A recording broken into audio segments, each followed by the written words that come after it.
Hello friends, welcome to Riyan's kingdom. আমি মৌসুমী। রিয়ান্স কিংডমের আরও একটি পর্বে তোমাদের সবাইকে স্বাগত জানাই। তো এখন বাজে সকাল 11টা। রাহুল চলে গেছে অফিসে, অনেকক্ষণ আগেই গেছে। আর আমি স্নান টান সেরে একেবারে তৈরি হয়ে নিয়েছি। আর লাস্ট মুহূর্তে কিছু কেনাকাটা বাকি আছে, সেগুলো করবো। আর সকালে জলখাবার খাওয়া হয়ে গেছে আমার।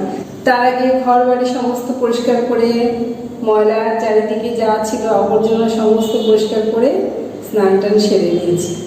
তো শেষ মুহূর্তের এই কেনাকাটাগুলো করে নিয়ে তারপরে ফিরবো। আর বাপি বাবুকে বলে দিয়েছি খাবারটা আমার এখানেই পাঠিয়ে দিতে। তো দুপুরে লাঞ্চ করে বেরিয়ে পড়বো বাড়ির উদ্দেশ্যে। রাহুল বলেছে 3টের মধ্যে রেডি থাকবে। তো এখন মার্কেটে যাই, ফিরে এসে আবার কথা হচ্ছে।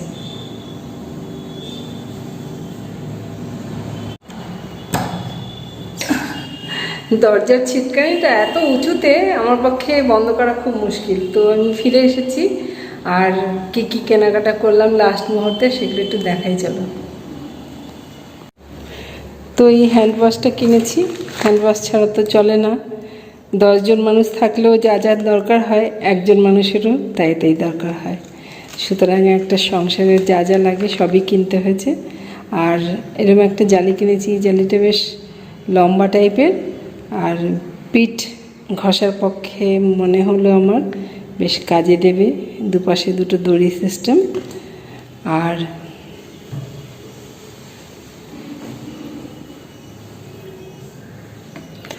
দাঁতের মাজন, শ্যাম্পু, আর এইটা একটা ঝুড়ি সেট। এটা ছোট ছোট দুটো ঝুড়ি আর একটা বড় ঝুড়ি। তো ছোট ঝুড়িটা এই ব্রাশ ইত্যাদি রাখার কাজে লাগবে, আর বড় ঝুড়িটা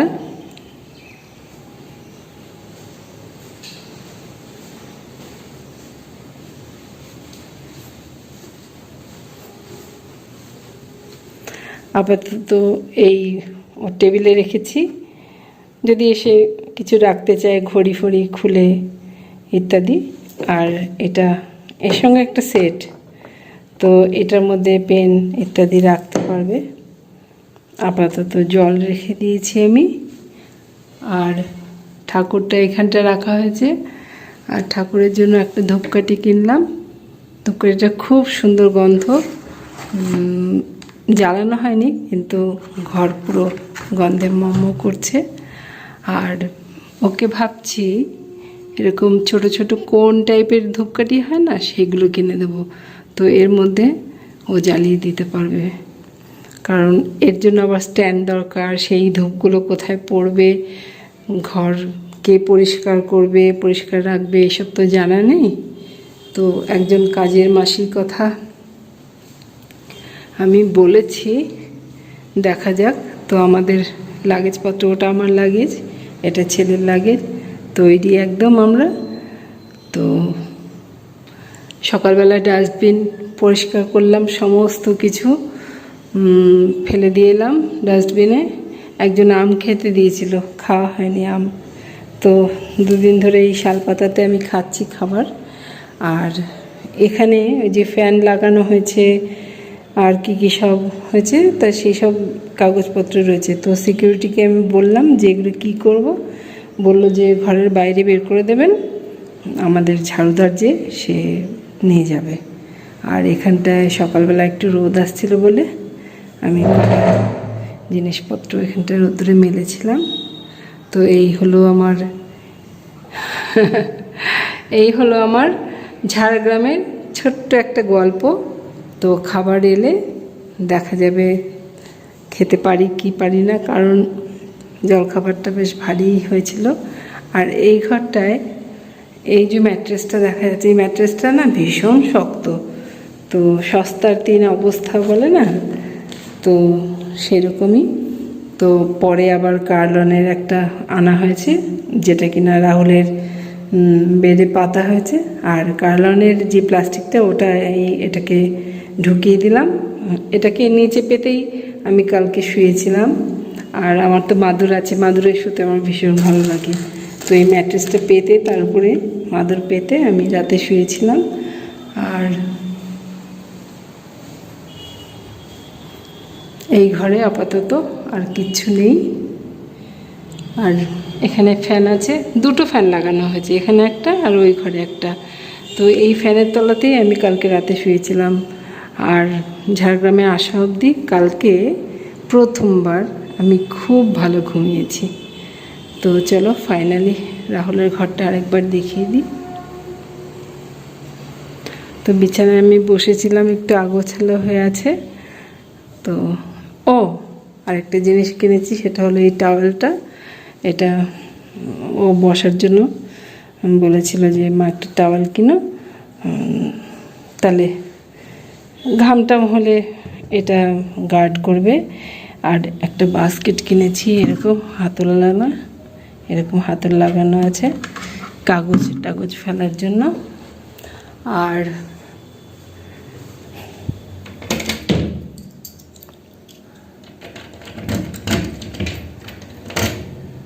বাবা,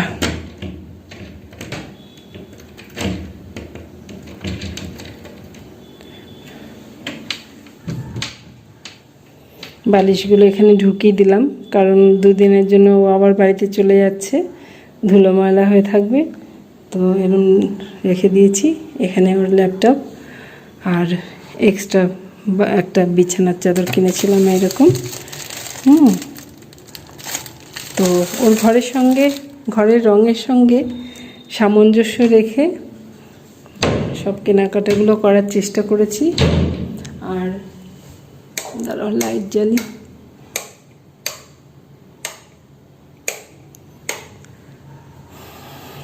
তো ঘরের রঙটা এরকম, আর বেড কভার তার সাথে ম্যাচিং করে কিনেছি। আর এটাও আমি সেম কিনতে চেয়েছিলাম, কিন্তু ও বলেছিল মা সাদা কিনো, তো সাদা পাইনি, এটা একটা ক্রিম কালার। আর পর্দাটা একটু খুলে দেখাই, খুব সুন্দর লেগেছে আমার পর্দাটা।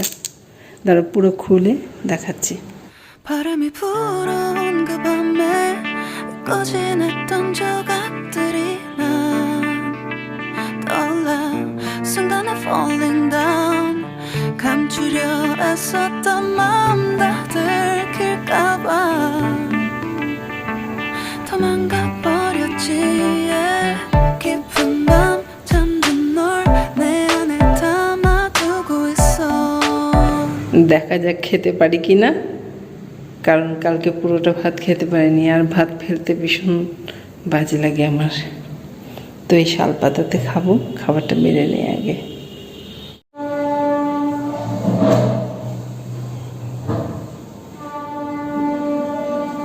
পাশেই স্টেশন, তো ট্রেনের আওয়াজ পাওয়া যায় এখান থেকে, ট্রেন দেখাও যায় ছাদে উঠলে পরে।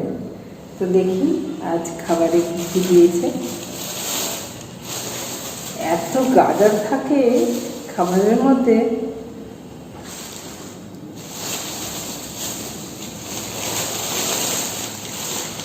সব এরকম গাজর মারা। গাজরগুলো খুলে তারপরে খাবারটা খেতে হবে। তো আগে গাজরগুলো খুলে নিই। মাম্পু তো যদি দেখতো, মাম্পু গাজর ভীষণ ঘৃণা পায়, ভীষণ ঘৃণা পায়, গাজর ধরতে চায় না। ও হলে খেত না, এরকমভাবে খেত না, এই গাজর দেওয়া খাওয়ার খেত না। কি করা যাবে, আমার গিয়ে গিয়ে হোটেলে খাওয়ার পোষাচ্ছে না। তো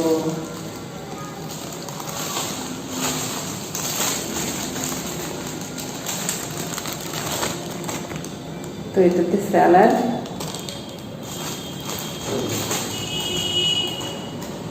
এটাই চাটনি, আর আজকে আমড়ার চাটনি, আজকের চাটনিটা খাবো।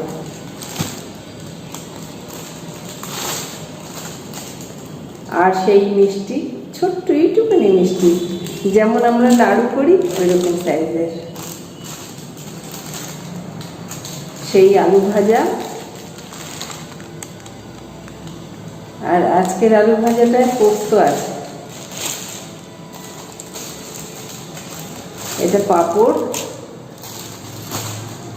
পাঁপড়টা প্যাকেটেই থাক, তাহলে মুচমুচে থাকবে। আর আজকে পোস্ত দিয়ে একটা তরকারি আছে। কি তরকারি এটা?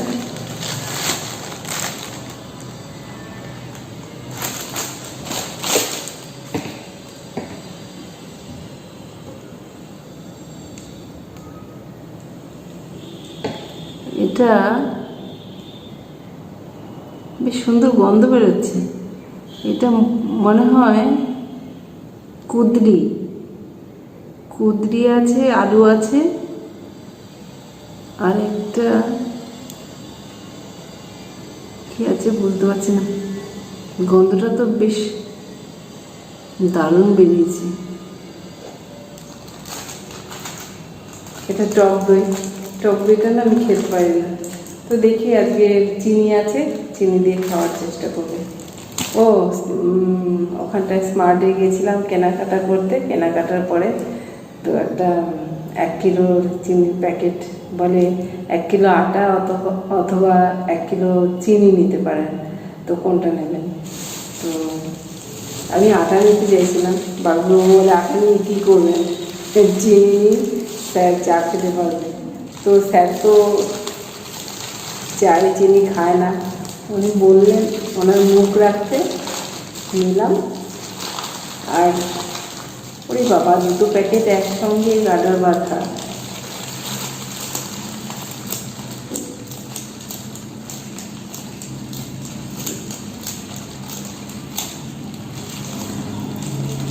আর হ্যাঁ, আমি ভেজ খালি অর্ডার করেছি, কেননা নন ভেজ আইটেমটার থেকে না ভেজ আইটেমটা খুব সুন্দর খেতে।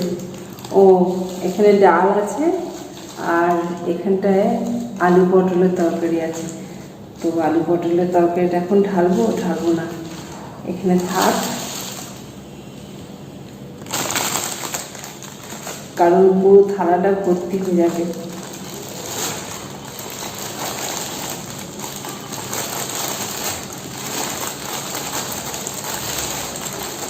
সেই কতগুলো ভাত।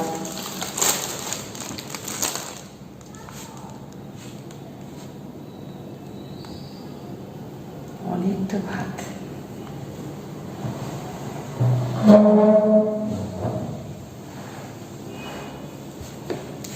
তো সবার আগে এই কুঁদরির তরকারিটা খেয়ে নিই। এটার সেন্টটা আমার খুব সুন্দর লাগছে, বেশ একটু শুটকি।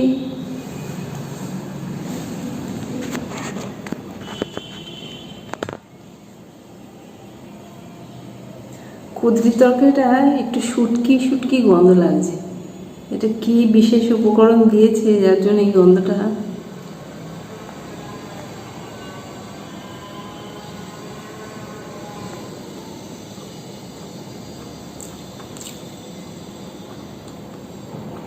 অপূর্ব লাগছে খেতে।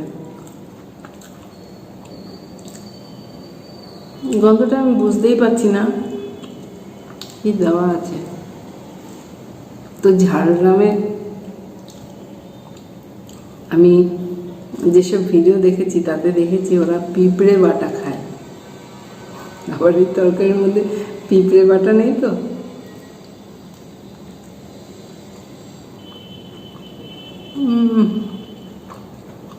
দারুণ। আমাদের শুটকি মাছ রান্না করলে যেরকম গন্ধ হয় না, কিছুটা এরকম গন্ধ লাগছে। কুঁদরি আছে, আলু আছে, তার সাথে এটা কি আছে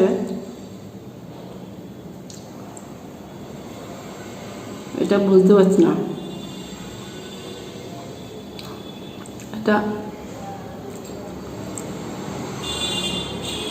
কচু টাইপের কিছু আছে, কচুই খাবে, কিন্তু তরকারিটা অপূর্ব লাগছে খেতে। বেশ আরেকটু দিতে পারতাম।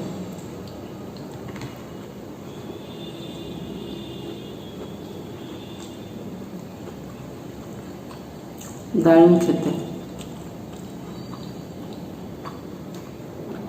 মাম্পুকে খাওয়াতে হবে।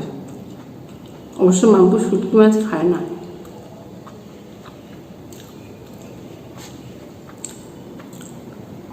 রাহুলকে বলবো যে একদিন নিরামিষ থালি খা।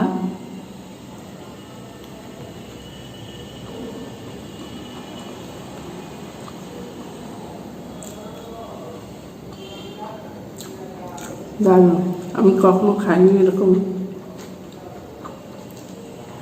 আর কুঁদরি সাধারণত আমরা ভাজা খাই, কুঁদরি দিয়ে এতটা টেস্টি একটা তরকারি রান্না হয় জানতাম না।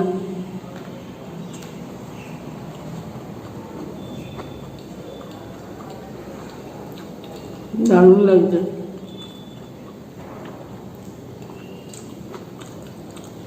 এটা আলু না, আবার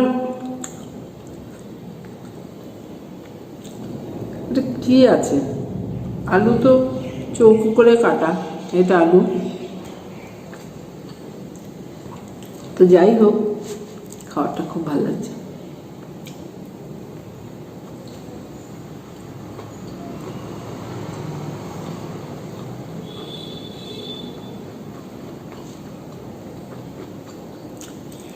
আমি বাড়িতে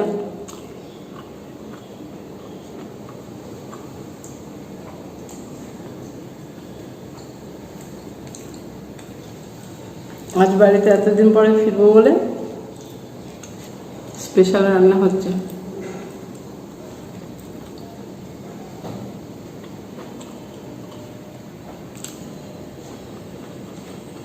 এমনিতে শুক্রবারে স্পেশাল রান্না করে মা,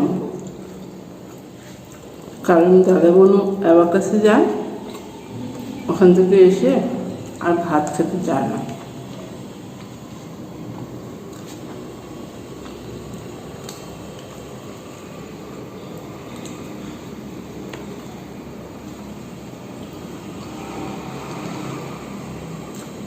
কি ভালো লাগলো আমার কুঁদরির তরকারিটা।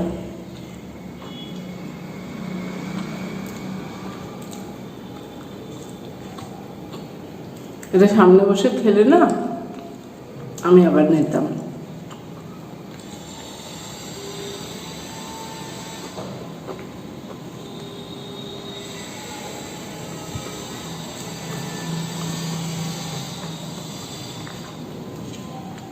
যা ভাত নিয়েছিলাম এটা দিয়ে তো খাওয়া হয়ে গেল।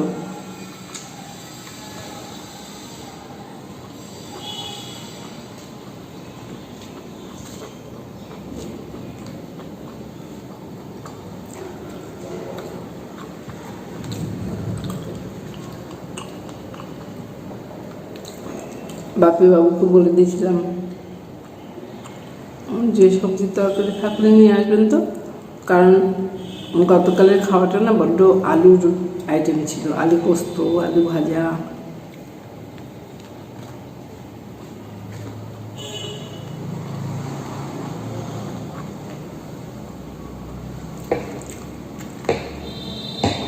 আলু পটলের তরকারিটা খেয়ে নিই, লাস্টে ডাল খাবো।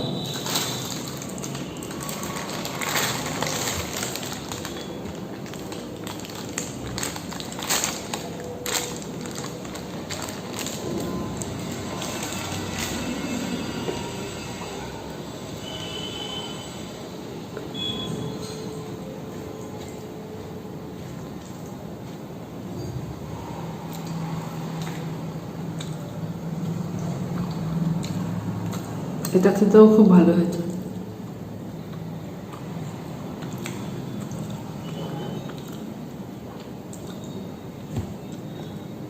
আমার যে বিচ্ছিরি একটা ধারণা ছিল না যে ঝাড়গ্রামের লোকেরা শুধু পিঁপড়ে খায়, পিঁপড়ে ডিম খায়,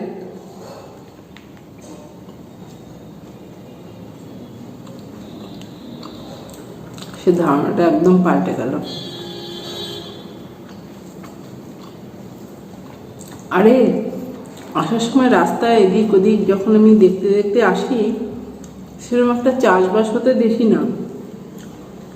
মানে জমিগুলো আশেপাশে পুরো ফাঁকা, আর থাকার মধ্যে জঙ্গল, যেটুকু আছে বিশাল বিশাল শাল, সেগুন, ইউক্যালিপটাস, এসবের জঙ্গল।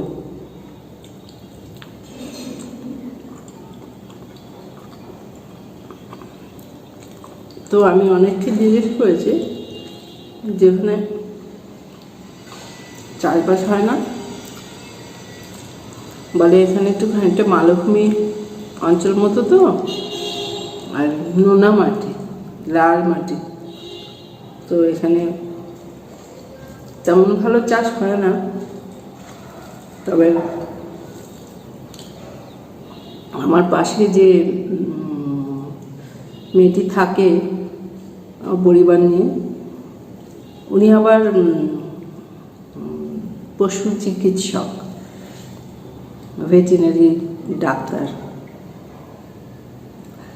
তো সে এসেছিল, খুব মিশুকে, খুব ভালো মেয়েটা, কখনো আমি ভিডিও করবো, ওকে দেখাবো, যদি ওর আপত্তি না থাকে। তো ও বললো 2 বার ধান চাষ হয় ওখানে, বলে অনেক কিছুই চাষ হয়। আসলে আমরা যে রাস্তাটা দিয়ে এসেছি সেখানে শুধু ওই জঙ্গলই দেখেছি।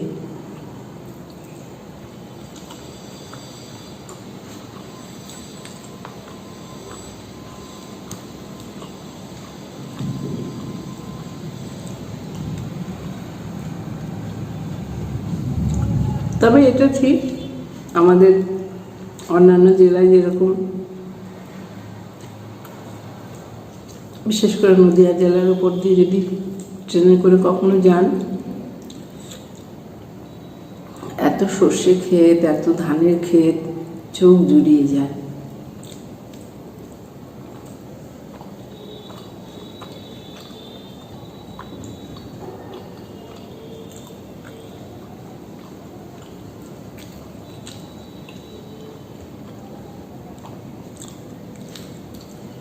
পটলের তরকারিটাও খুব ভালো খেলাম।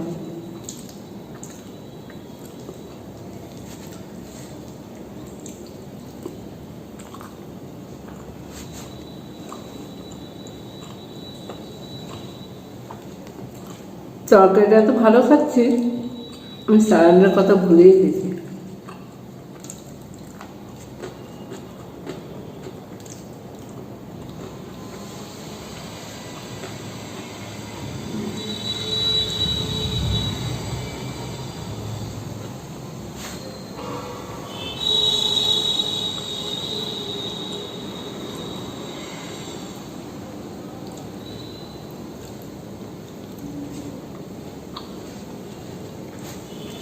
একদম কচি পটলটা, দানা শুদ্ধ খাওয়া যাচ্ছে।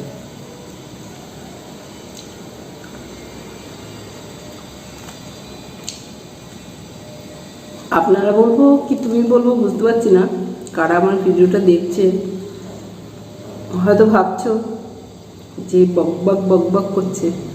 আসলে একা ঘরে, বিলকুল একা ঘরে রয়েছে, কেউ নেই, নিজের কথা নিজে শুনছি।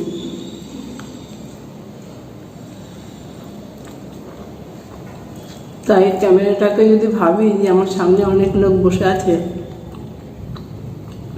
তখন ভাল লাগছে, একা থাকার যন্ত্রণাটা লাঘব হচ্ছে। তাই বকবক করছি, মনে হচ্ছে কারোর সাথে বসে আমি কথা বলছি।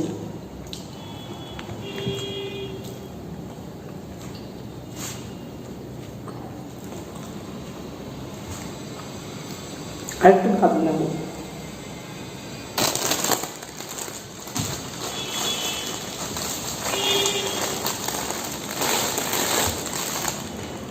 বাবা অনেকটা পড়ে গেল, এখনো এতটা ভাত রয়েছে।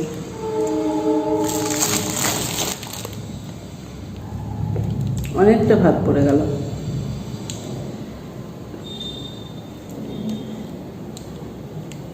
আর একদম ধোয়া ওঠা গরম ভাত।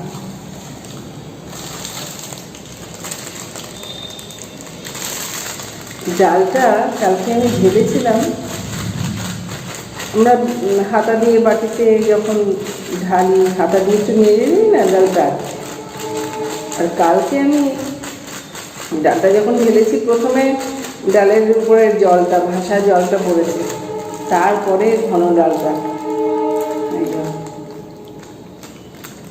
পুরোটাই ঢেলে নিলাম, নয়তো প্রথমবারে একদম জলটা পড়ে। ফাঁকা ঘরে কেউ নেই তো, কথাগুলো প্রতিধ্বনি হচ্ছে। আর শাল পাতায় খাচ্ছি, আর ডালটাও পুরো উপর দিলাম। কতটা খাওয়া যাবে আর কতটা গড়াগড়ি খাবে জানি না।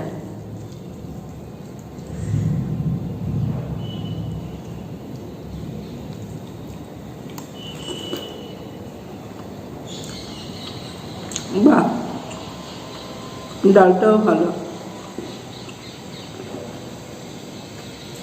ডালটার মধ্যে গাজর কুচো কুচো করে দেওয়া আছে।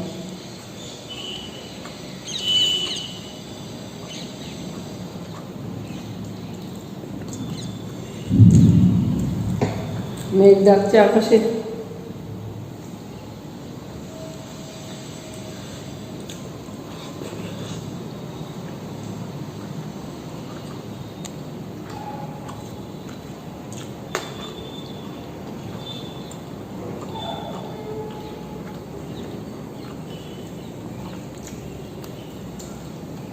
মাম্পু গুড্ডু যখন বহরমপুরে ছিল তখন না চারিপাশে অনেক গাছ গাছালি তো, আর রাত হলেই ভীষণ পোকা আসতো ঘরে, নানা রকমের পোকা, তারপরে নানান সাইজের, এরকম এরকম থেকে শুরু করে সে যে মমি সিনেমায় দেখিয়েছিল না পোকাগুলো, ওই রকম পোকা নানা রকম, তার সঙ্গে মথ, মানে বিশাল পোকা। তো এখানে কালকে বৃষ্টি হওয়ার পরে দেখছি ও মা এখানেও দেখি এরকম পোকা ঢুকছে, পর্দা খুলে আর যদি লাইট জ্বেলে থাকো তাহলে একদম পোকাতে ভর্তি হয়ে যাচ্ছে।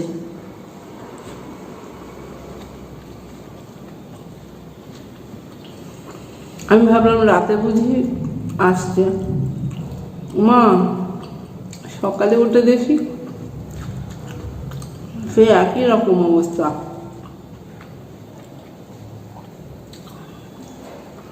গাছগাছালির জন্য পোকামাকড় বেশি। একটা জানলা খোলা, বাদ বাকি সব বন্ধ করে রেখেছি, এত পোকা, ঘর ঝাড় দিতে দিতে আমার অবস্থা খারাপ হয়ে যাচ্ছে। তো খেয়ে নিই, অনেকক্ষণ বকবক করলাম, আর এরপরে একটু রেস্ট নেব, আর রাহুল যেই ডাকবে সঙ্গে সঙ্গে বেরিয়ে যাব। তো আবার পরে দেখা হচ্ছে।